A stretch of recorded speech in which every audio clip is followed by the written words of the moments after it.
RCR, la red que comunica y une al Perú. Hemos invitado sobre este particular para analizar un poco, ver en perspectiva qué esperamos de esta cumbre, cuáles son las perspectivas, ¿no? ¿Qué interés tiene? ¿Cómo entender la importancia de la cumbre? Si esta cumbre resulta ser un encuentro que permita a los países que integran justamente la región encontrar soluciones, ¿no? Y si además estos acuerdos resultan siendo vinculantes, ¿no? Eso vamos a conversar con Manuel Bernales, que es un politólogo, consultor internacional y amigo de la casa, y que nos acompaña de manera permanente. Manuel, ¿cómo te va? Qué gusto saludarte. ¿Cómo estás? Muy buenos días. Mucho gusto de estar contigo y con todos los oyentes, participantes de este importante programa. ¿Cómo estás observando esta cumbre? Yo mencionaba que no hay actores centrales que se esperaban que concurran, ¿no? Sin lugar a dudas, bueno, el actor principal es Donald Trump, ¿no? Por la importancia que tiene los Estados Unidos en el mundo, ¿no? Pero también en el caso de Latinoamérica, la no presencia de Nicolás Maduro también le da un ingrediente a esta cumbre, a pesar que amenazó constantemente su llegada, ¿no? Coincidentemente, esta cumbre también tiene un tema central, que es el tema de la lucha contra la corrupción, ¿no? Y seguramente cuando ya se conozca la declaratoria final de los países que asisten, el tema va a quedar reflejado. ¿Cómo estás observando esta octava cumbre de las Américas? José, con todo respeto, pero con toda sinceridad, voy a ser un poquito duro en mis expresiones, pero voy a tratar de ser muy objetivo. Antecedentes. En las dos cumbres anteriores no hubo ninguna declaración. No hubo ninguna declaración final porque no hubo ningún acuerdo, ni siquiera para despedirse. Simplemente se clausuró la Esta cumbre no podría ser la excepción, a lo mejor. Segundo, es probable que en esta cumbre no haya consenso. Esta cumbre tiene tres temas: gobernabilidad, así es, sustentabilidad y lucha contra la corrupción. El tema saltante, obviamente, tanto por lo que ocurre en el país huésped, el Perú, como por lo que ocurre en toda América Latina y hasta en los Estados Unidos, el tema de la corrupción o de Brecht, y de las otras empresas y de los políticos, es el tema dominante y va a ser el tema dominante. Y hoy día ese tema también toca las puertas de los Estados Unidos. Mira, un pequeño gran detalle. Odebrecht ganó el concurso para la ampliación de una de las alas del aeropuerto de Miami, que es uno de los aeropuertos más grandes del mundo, Odebrecht. Ahí no hay ningún problema hasta hoy que yo sepa. Yo he estado ahí viendo eso en años anteriores cuando trabajaba por el lado del Atlántico y viajaba con mucha frecuencia a Miami, entre Buenos Aires, Montevideo, Brasil y Miami. Pero en segundo lugar, hace más o menos un mes se cayó un puente que lleva a la Florida International University, FIU. Ese puente lo hizo Odebrecht. Entonces ya ahí también se toca las puertas de un tema de corrupción en el condado de Miami. Y muy grave porque se trata de un puente de acceso a una universidad federal y a una universidad que está caracterizada en los Estados Unidos y a nivel mundial como una de las universidades con características y vocación internacional entre su alumnado y entre sus maestros y administrativos, con autoridades de origen boliviano. El penúltimo director del Latin American and Caribbean Center, que se ocupa de las cumbres centroamericanas y latinoamericanas, ha sido Eduardo Gamarra, de origen boliviano. Bien, entonces, el tema de la corrupción golpea con mucha fuerza. El tema de las exclusiones golpea con mucha fuerza. Se excluye a Maduro por una razón que es compartida por millones de venezolanos que sufren esa dictadura apoyada por Cuba y apoyada por los acreedores de Venezuela que soportan al régimen desde el punto de vista económico y financiero, y entonces se le desinvita. Y esto tiene un aplauso de parte de la gente que está sufriendo esa dictadura. Pero hay gente que en el manejo lado, diplomático ha dicho que no era lo más aconsejable. Pero ¿no? por otro lado, evidentemente, me parece un error tremendo primero invitar y después desinvitar. Obviamente, cabe la hipótesis de que ¿por qué se le desinvita? Cabe la hipótesis, digo, esto no es tirado de los pelos, de que se le haya desinvitado para asegurar la venida de Trump. Pero aquí ocurre otro elemento, la situación mundial. La situación mundial, por muy importante que sea esta cumbre para el Perú y en términos prácticos para el descanso de los limeños que tienen 2 días y también para las expectativas del comercio turístico, es más importante lo que está ocurriendo en Siria y lo que está ocurriendo en el Medio Oriente. Y te voy a dar un dato adicional que probablemente ha pasado desapercibido en el Perú. El día de ayer, la Radio-Televisión de la República Popular China repitió, yo por lo menos he visto 2 veces la repetición de la grabación con discursos del presidente Xi Jinping de una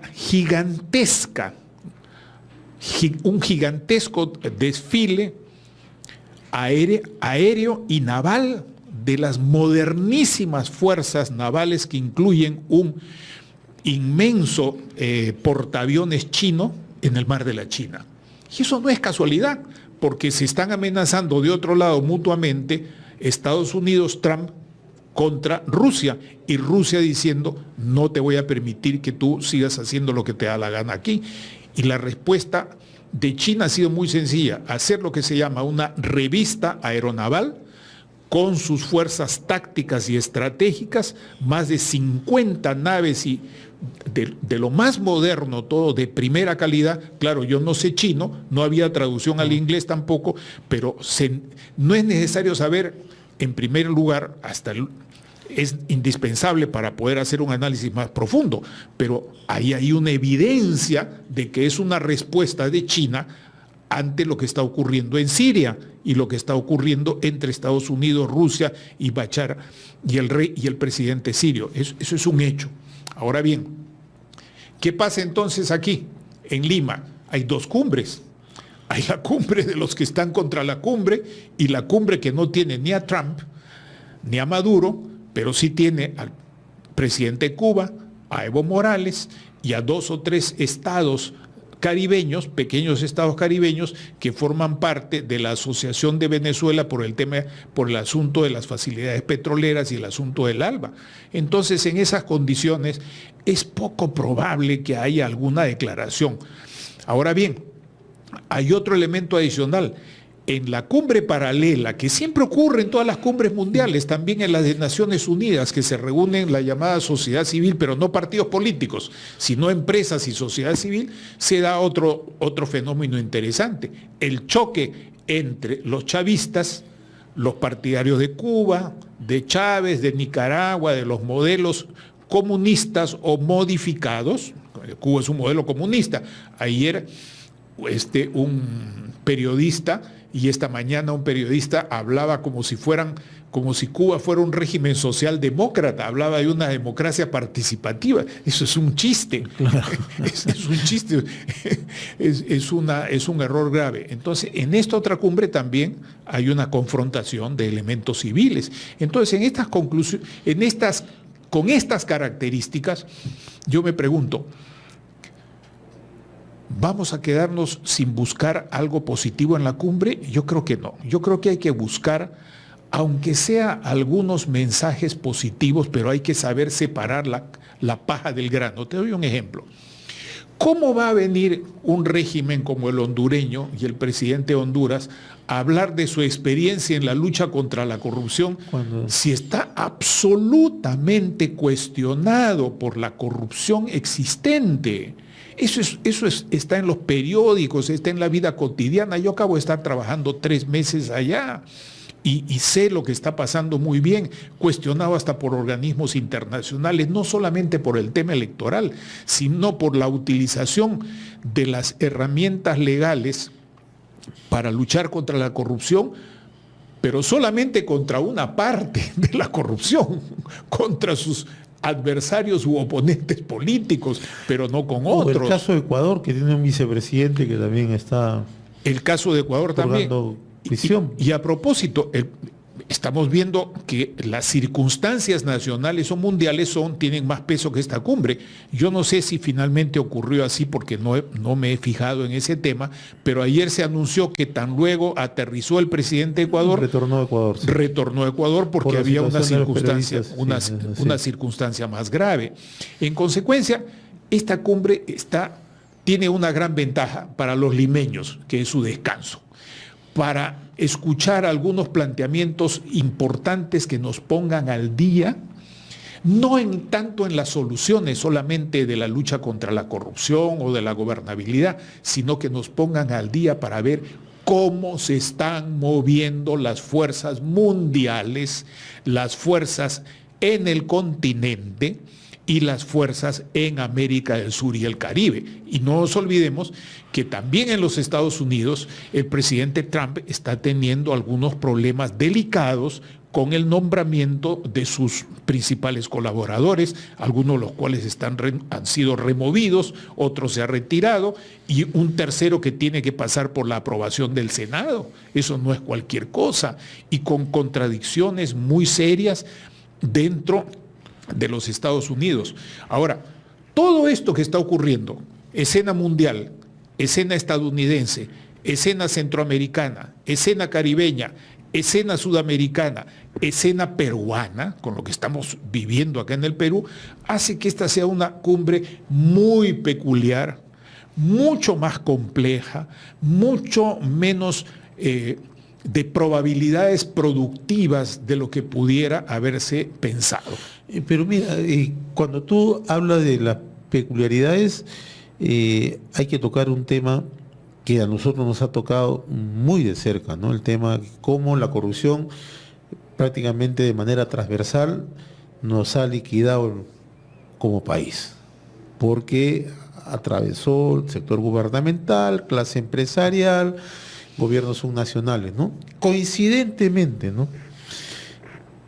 Quien ha sido hasta hace poco presidente de la República y tuvo que renunciar por los casos de corrupción, ayer le concede una entrevista a la cadena estadounidense CNN a menos de 24 horas de la realización de esta cumbre. Naturalmente guarda una connotación. ¿Por qué? Porque el producto, el origen de la caída fue exactamente a través de un video, un audio que se divulgó, ¿no? Eso generó la crisis política, ¿no?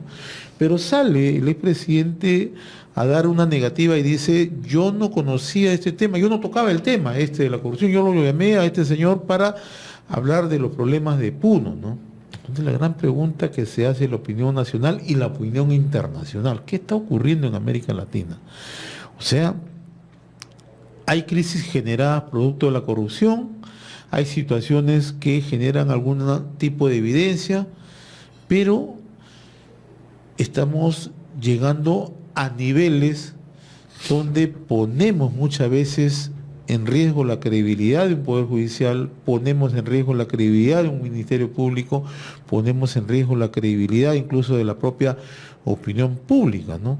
Porque, en honor a la verdad, creo que no se puede entender que hay dignatarios de diversos países y simplemente se niega, como lo han negado también en Ecuador, como lo han negado en Brasil, como lo han seguido negando en Chile, como lo están negando en el propio, en otros países donde la corrupción, ¿no? Tú acabas de mencionar el caso de Honduras, y en el caso de Honduras lo negaron hasta el final. Hasta hoy. Sí, eso sí, entonces, es la movilización. Pero hay algo más, Brasil. El presidente Temer y cerca de 35 o 40 congresistas, para utilizar nuestro término, están todos enjuiciados. El presidente Temer también, y con un grado de popularidad ínfimo. también existen acusaciones contra el presidente Macri. O sea, este es un fenómeno que atraviesa toda la región con algunas excepciones, como puede ser Canadá, como puede ser en parte Panamá, que ha logrado superar, a pesar de ser un enclave de lavado de dinero mundial hasta hoy, y eso no se puede negar porque eso es cierto, han logrado salvar muchas series de circunstancias, a pesar de las iniciativas que ha tenido las Naciones Unidas en el caso de Guatemala, con una comisión prácticamente, no es exacto lo que voy a decir, pero para que nos entiendan mejor nuestros oyentes, una comisión que está puesta por Naciones Unidas de acuerdo con el gobierno de Guatemala, por encima de las autoridades de Guatemala para luchar contra la impunidad y la corrupción que ha tenido efecto. Pero en el caso de Honduras se hizo una cosa de menor estatura, y finalmente terminó renunciando el ex primer presidente del Consejo de Ministros peruano, Juan Jiménez Mayor, que estuvo a cargo de esa institución. Entonces, y hay otra cosa adicional. Esa declaración del presidente, del expresidente Kuczynski, es una declaración a interés de parte. Evidentemente se le ha facilitado una tribuna para limpiar su imagen, no tiene otro sentido que ese, pero no limpia nada, porque lo único que pone en evidencia, y lo que decía hace poco una persona con quien estuve hablando, me decía, pero lógico, pues, como una cadena como CNN, que tiene que jugar entre los demócratas y los republicanos, van a dejar de tenderle una mano a un señor que supuestamente sigue siendo para algunos ciudadano estadounidense y que juró en algún momento ser fiel hasta las últimas consecuencias a la ciudadanía que él adoptó.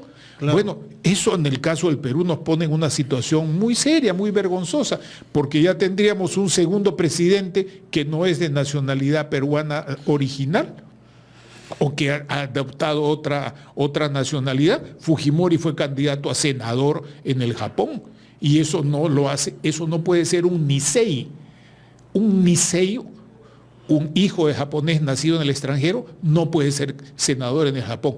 Para ser senador tiene que ser japonés por nacimiento y por familia. Entonces, volviendo a tu punto, el tema de la corrupción es un tema sumamente serio y aquí también hay cuestionamientos a la lucha contra la corrupción cuando se señala por parte de analistas respetables, muchos de ellos que yo escucho y leo con atención y consulto algunos de sus libros, cuando dicen que hay abuso de las medidas precautorias de parte de la Fiscalía y de parte de los jueces. Entonces es una situación muy, muy complicada y uno de los temas que se pueden sacar de esta cumbre tiene varias versiones. Una versión con toda seguridad va a decir que esto no refleja otra cosa que la crisis de todo el continente, y para no decir mundial, de crisis de todo el continente con los temas de la corrupción.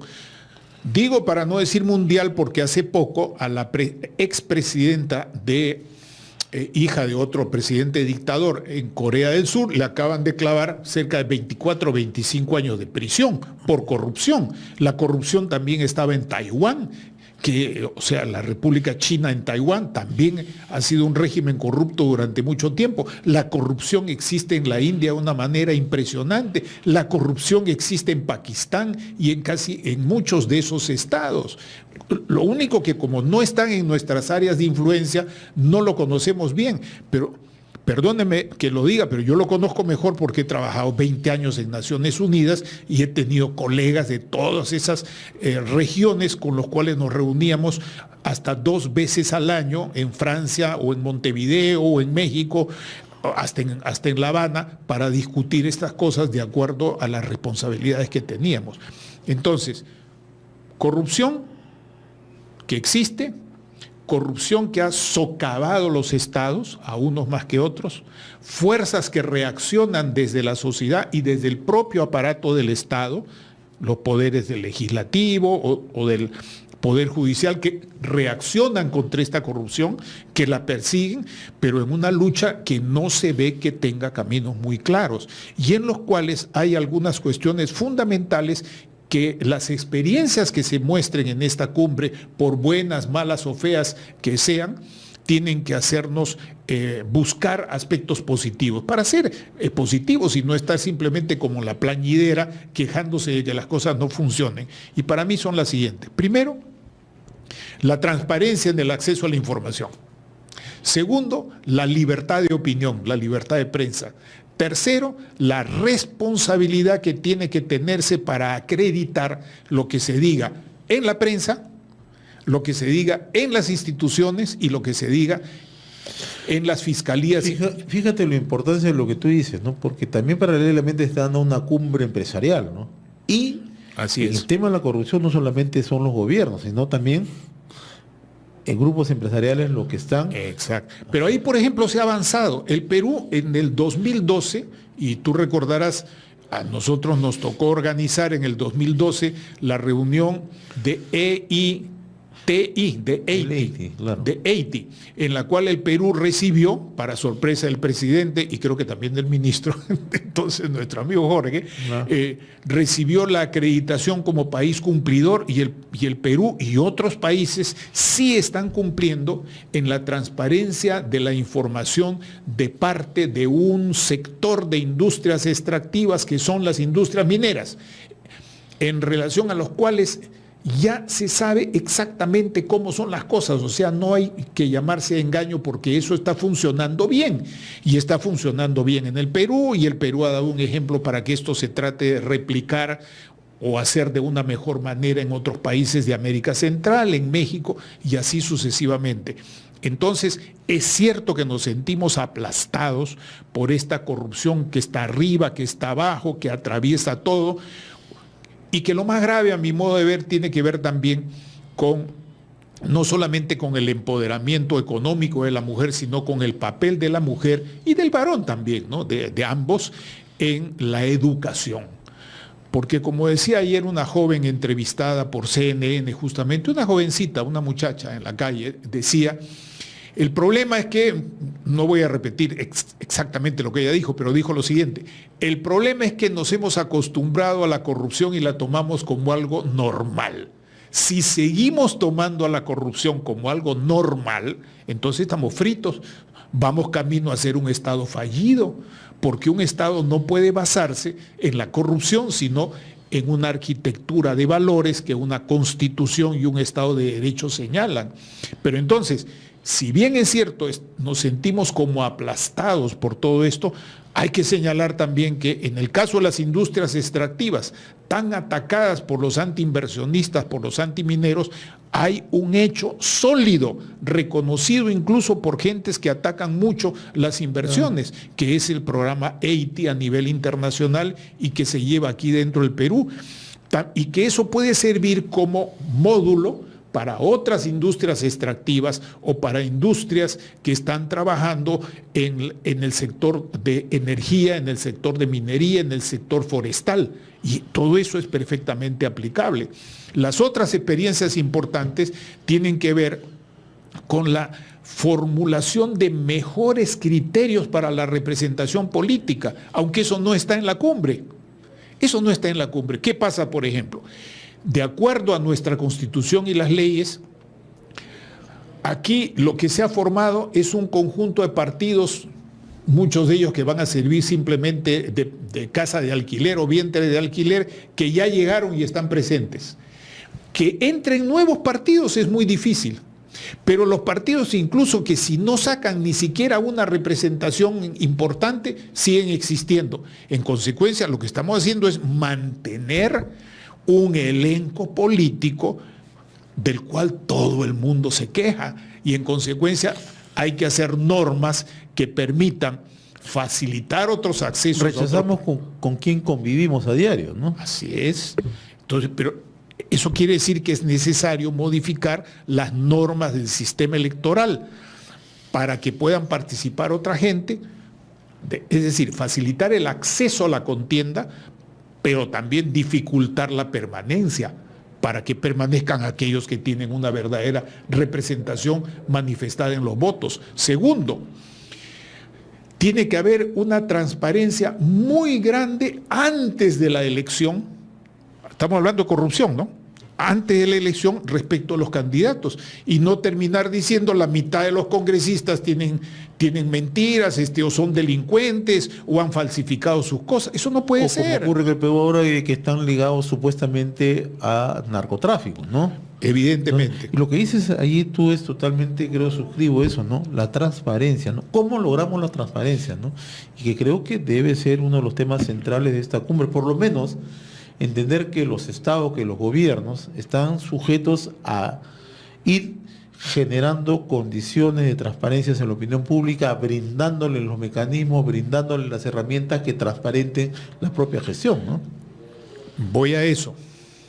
Más importante que las declaraciones son los hechos. Exacto. Eso es mucho más importante. Y esta cumbre deja al presidente Vizcarra, al presidente del Consejo de Ministros Villanueva y al elenco que está ahora en el Poder Ejecutivo, lo deja con una inmensa responsabilidad, porque tiene que haber transparencia en la ejecución de las obras de reconstrucción. Tiene que haber transparencia y eficacia, además, no solamente transparencia, yo puedo ser transparente y un inútil, no, tiene que ser transparente y eficaz en las inversiones en el sector transportes y comunicaciones, que es un sector que tiene una cantidad de dinero fabulosa para ejecutar, en el sector vivienda. No basta actuar como una caja que recibe plata de economía y finanzas y la transfiere a los gobiernos regionales o lo transfiere a las empresas prestadoras de servicios de agua, sino que tiene que haber una capacidad para que ahí no haya trafa, para que ahí no haya corrupción, para que... Hay una medida que ya anunció el presidente que me parece parcial pero positiva, ¿no? No se va a pagar sobrecostos. Pero si no se pagan sobrecostos, también se pueden paralizar obras, porque hay un mecanismo ya establecido respecto de los reclamos que pueden hacer. Entonces, si tú solo corriges el abuso y dejas el uso, has dado solo un pasito chico para luchar contra la corrupción. Entonces, esta cumbre deja también al gobierno, al nuevo ejecutivo y también al Congreso, pero quiero particularizar en el Ejecutivo frente a un reto muy grande de ser no solo transparente, sino ser eficaz, de ir más allá de las palabras. Aunque suene feo, hay un viejo dicho romano que dice res non verba, hechos no palabras. Eso era la mitad del discurso sintético del general Manuel Apolinario Odría, que decía hechos no palabras, salud, educación, trabajo. Bueno, infelizmente, o con el realismo que tenían los romanos y también algunos militares, que la ciencia militar te obliga a ser realista en muchas cosas, esos son los temas de hoy, hechos no palabras, salud, educación, trabajo. Por ejemplo, hemos tenido ayer el tema de estas llantas, de esta quema, de este gigantesco incendio. Muy bien. ¿Quién ha salido al frente de eso? La ministra de Ambiente. Está muy bien, pues, pero ¿quién tiene pertinencia cuando se produce un daño de salud humana, no solamente un humo al ambiente, sino de salud humana? ¿El ministro del Ambiente o el ministro de Salud? ¿De Salud? Entonces, pues, hay que actuar bien, no estoy diciendo que esté mal, pero debió actuarse mejor, claro, con más eficacia y con más transparencia. Todo esto está en el momento de la cumbre. Otro elemento en la cumbre. Ha ocurrido lo que ya ha pasado, brevemente lo voy a decir, lo que ya ha pasado en el Brasil durante muchos años, y aquí no tenemos la estructura militar ni judicial de Brasil. Aquí no hay una policía militarizada federal. No hay. La Policía Nacional no es una policía militarizada. No hay también una intervención de fuerzas como las que tienen en Brasil, fuerzas militares en apoyo a la policía. Aquí hemos visto anoche por la televisión, en la cumbre, un conjunto de vándalos y delincuentes asolando la parte de un barrio. Así es. O sea, una cumbre que tiene problemas mundiales, que tiene problemas regionales, que tiene un incendio y que tiene unos vándalos que están ahí recogiendo, que están ahí asolando de una manera terrible. Bueno, pero tratemos de ver, repito, lo positivo. Yo tengo 3 preguntitas para terminar. 1, ¿qué cosas positivas vamos a sacar de la cumbre empresarial y de los discursos que ahí se den? 2, 3 cosas en relación a la mujer. Una cuestión fundamental es la igualdad de remuneraciones a igualdad de responsabilidades, cosa que no se cumple, y por esa línea otras. Segundo, respaldar a la mujer en sus responsabilidades como madre, como jefa de familia, que es la realidad sociológica, la realidad humana del Perú y de muchos países, para que tenga mayor y mejor protección en el mundo empresarial y mejores servicios adecuados a sus responsabilidades. Otra cosa, en el tema de transparencia, cómo transparentar efectivamente los currícula. Ahora vienen elecciones. Entonces, transparentar los currícula o los currículums, como quiera decirse. La Academia de la Lengua admite las 2 formas. De los candidatos en municipios, en departamentos, claro, o a nivel nacional. En materia de lucha efectivamente judicial, mejorar la respuesta rápida, pero también la respuesta certera, que no sea después sometida a problemas de prensa. Y ahí también llamar a la sobriedad que tiene que tener la autoridad judicial para no convertirse en un vocero de prensa. Un fiscal no puede estar haciendo declaraciones públicas a cada rato porque está entorpeciendo y puede llegar incluso a enervar sus responsabilidades. Entonces, busquemos, a pesar de todas estas circunstancias, 4 o 5 elementos útiles que pueden salir de esta reunión con 3 temas importantes, la cual probablemente no va a tener ninguna declaración. Para mí sería sinceramente una sorpresa que tuviese alguna declaración. RCR, la red que comunica y une al Perú.